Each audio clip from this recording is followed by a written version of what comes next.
Assalamualaikum जी, this is Laiba Abbasi. Welcome back to yet another great episode of cricket capsules by Laiba Abbasi on Desi sports. अगर अभी तक आपसे अपने देसी स्पोर्ट्स को सब्सक्राइब नहीं किया तो प्लीज इस यूट्यूब चैनल को सब्सक्राइब करें, press the bell icon to never miss any video from my side and to follow us on Instagram, TikTok, Facebook. You can just open the description box, ठीक है, video के नीचे आपको मिल जाएगा, उसमें हमारे सारे सोशल प्लेटफॉर्म्स के लिंक्स मौजूद हैं। Let's start off with our today's video. आज का दिन बहुत अहम था concerning the second semifinal of a Champions Trophy 2025 between New Zealand and South Africa in Qaddafi Stadium Lahore. और उसमें आपको पता चल गया होगा क्योंकि उससे पहला जो फाइनलिस्ट था वो डिसाइड हो गया था। It was India beating Australia, ठीक है, कल। और आज जो है दूसरा फाइनलिस्ट जो है आप लोगों की आंखों के सामने आ ही गया होगा अब तक, which is obviously New Zealand black caps. And what a consistent side they have been in almost every ICC tournament that they have played so far, ठीक है। So it's final, it's done and dusted कि it's going to be India versus New Zealand final, ठीक है, champions trophy 2025 का on Sunday 9 March Pakistan time के हिसाब से 2 बजे खेला जाएगा ये मैच दुबई क्रिकेट स्टेडियम में। So I am all set, I am very excited to witness this amazing final, ठीक है। Two of the best sides obviously facing off each other. It's going to be a tough one, but let's see कि कौन present day पे अच्छी performance देके ये match अपने नाम करता है, ये ट्रॉफी अपने नाम करता है।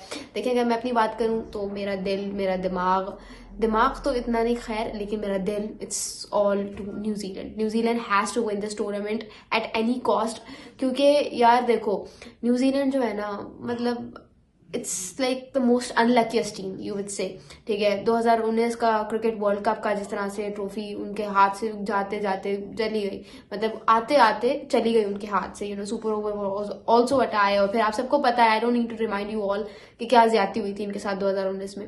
सो एक होता है ना कि वर्ल्ड टेस्ट चैंपियनशिप फाइनल तो जीता है, ठीक है, आईसीसी का एक ट्रॉफी तो है उनके पास, बट फिर भी यार ओडीआई टूर्नामेंट की ट्रॉफी एक अलग ही चीज है। And I think New Zealand should win this. इतनी जबरदस्त परफॉर्मेंस दे के पूरे टूर्नामेंट में you can not choke in the final, ठीक है। तो आपको अच्छी परफॉर्मेंस देनी पड़ेगी।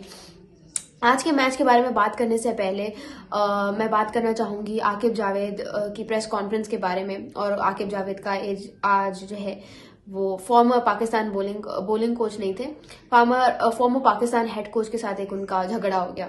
सो आकिब जावेद ने एक एलिगेशन लगाई, ठीक है, जेसन ग्लेस्बी ने उसका जवाब काफी रूखे अंदाज में दिया, calling Aqib Javed a clown, ठीक है, जोकर बोला उनको।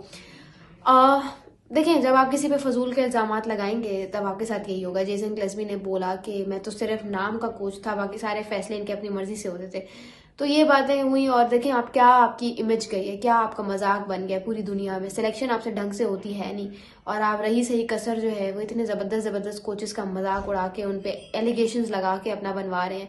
तो फिर आप कहाँ पे स्टैंड करेंगे, you know, as a Pakistan cricket fraternity का अगर आप अपने आप को कंसिडर करो तो लोग आपको कहाँ पे कंसिडर करेंगे। हमारी वैसे ही कोई इज्जत नहीं है क्योंकि हम क्रिकेट अच्छी नहीं खेलते। रही सही कसर है हमारी सिलेक्शन कमेटी निकाल रही है। ये हालात है हमारे। आकिब जावेद से प्रेस कॉन्फ्रेंस में सवाल हुआ कि वही कामरान गुलाम को क्यों ड्रॉप किया है, वो तो इतना जबरदस्त पाकिस्तान का बैटर है, आपने अच्छे खासे रन भी उसने स्कोर किए जब उसको मौका मिला। आकिब जावेद का जवाब देखो, इतना उसका सर ना उसका पैर। आकिब जावेद बोलते कि उसकी जो फील्डिंग है वो इतनी गंदी है कि उसकी मिस फील्डिंग से पाकिस्तान को रन मजीद पड़ते हैं, तो इसलिए हमने उसको ड्रॉप कर दिया। उसको अपनी फील्डिंग और अपनी फिटनेस पे मजीद काम करने की जरूरत है। अच्छा, वो बात तो ऐसे कर रहे हैं जैसे सिर्फ एक कामरान। पहली बात ये कि वो बात ऐसे कर रहे हैं कि कामरान गुलाम की जैसे इतनी गंदी फील्डिंग है और बाकी की जो हमारी टीम है उसकी फील्डिंग न्यूजीलैंड जैसी है। न्यूजीलैंड वाली टीम बनी हुई है ना हमारी, इतनी अच्छी फील्डिंग करते हैं। भाई फील्डिंग हर किसी की गंदी है, किसकी फील्डिंग अच्छी, जरा ये बता दो। एक शादाब खान होता था, आबी अल्लाह अल्लाह करके इरफान खान न्याजी मिला था, और कौन है अच्छा फील्डर, नाम बताओ, कोई भी नहीं।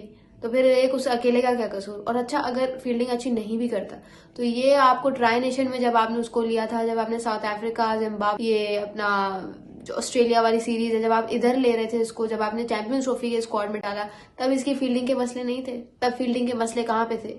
ये फिर इनकी हरकतें होती हैं, इतने लेम एक्सक्यूजेस हर एक चीज के लिए, इतने लेम एक्सक्यूजेस जिसका ना सर ना पैर। ये इनके हालात हैं। So shame I would call it, क्योंकि मजाक बन के रह गया, पूरी दुनिया में हमारा मजाक बन के रह गया। आप लोगों को क्या लगता है मुझे कमेंट्स में जरूर बताइएगा। उसके अलावा जो है, जैसे कहते हैं India New Zealand versus South Africa choke कर गया।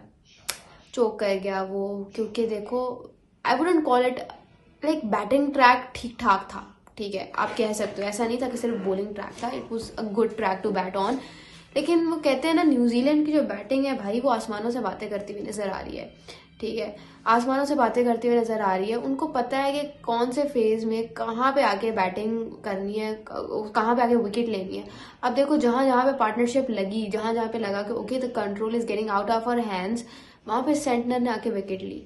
टेम्बा बबूमा बिल्कुल वेल सेट होके आउट हुआ है, सेंटनर ने कैसे उसको जबरदस्त आउट किया है। रसी वैंडरडसन की इतनी जबरदस्त पार्टनरशिप लगी, उसको आउट करके चला गया सेंटनर, ठीक है। फिर आया ये कौन है अपना क्लासन, क्लासन से बहुत डर लग रहा था कि भाई Klaasen you know he will take the game out of our hands, हो जाएगा कोई गड़बड़ हो जाएगी, उसको आके आउट कर दिया। तो सेंटर ने आज इतना फ्रंट लाइन से लीड किया, what is left arm spinner, you know I need him to execute all his skills, to execute all his genius mind set, ठीक है, in front of India on Sunday. Sunday वाले दिन उखाड़ के फेंक दो इंडिया को। मैं ये नहीं कह रही कि भाई इंडिया अच्छी टीम नहीं, एक प्रोसेस फॉलो करके आ रहे हैं, वो सालों से मेहनत करते हुए आ रहे हैं, वो भी उतनी तगड़ी टीम है। अगर इंडिया को आउट करना है, अगर इंडिया ने आउट करना है तो इंडिया को भी उतनी बेहतर क्रिकेट खेलनी पड़ेगी, ठीक है, और वो खेल रहे हैं, ठीक है। लेकिन फर्क यहाँ पे आता है कि उनके पास एडवांटेज भी है, न्यूजीलैंड के पास उस तरह का एडवांटेज नहीं है, वो कभी उधर कभी उधर कभी इधर कभी उधर, ये वाला सीन है न्यूजीलैंड के साथ। इंडिया के साथ ये वाला सीन नहीं है। सो इंडिया के पास यहाँ पे अपर हैंड है, बट इंडिया भी अच्छी क्रिकेट खेलता है, बहुत टॉप नॉच क्रिकेट खेलता है, और प्रेजेंट डे तो और अच्छी क्रिकेट खेलता है, और न्यूजीलैंड भी खेल सकता है, ठीक है, बहुत जबरदस्त साइड है। अगर ये अपने सारे आपकी टॉप ऑर्डर की बैटिंग, आपकी मिडिल ऑर्डर की बैटिंग, आपकी फील्डिंग, आपकी बॉलिंग, आपका मिडिल ओवर्स में आके सिचुएशन को कंट्रोल करना, everything needs to be top notch, फिर जाके आप इंडिया को कहीं हरा सकोगे।